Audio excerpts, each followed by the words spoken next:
If we look at the learning performance on this graph, so from 0% to 100%, we see that in this case of one-size-fits-all learning, most people will learn a little bit, but it's quite average. And there's only a few individuals, maybe who were particularly motivated, that are actually fully benefiting from the training program as it was intended.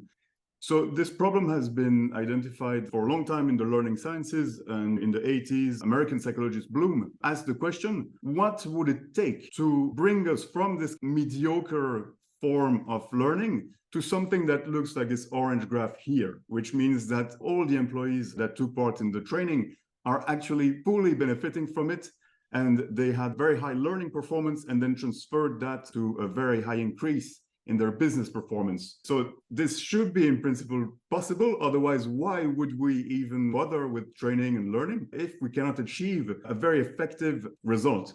And what we see is that they all excel, and this was coined the 2 sigma problem by Bloom, because in statistics, when you have 2 groups and one of them on average is better than 98% in the other group, it means that it's a 2 sigma effect. It's 2 standard deviations, isn't it? And Bloom's point was that if you're doing one-to-one tutoring versus one size fits all, and that was the key thing. You know, this wasn't theoretical. This was actually trialed, and this is what you get.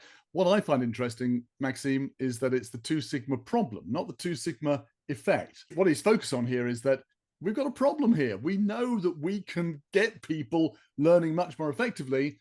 The problem is it's not scalable. That's the issue, because you can't scale one-to-one tuition.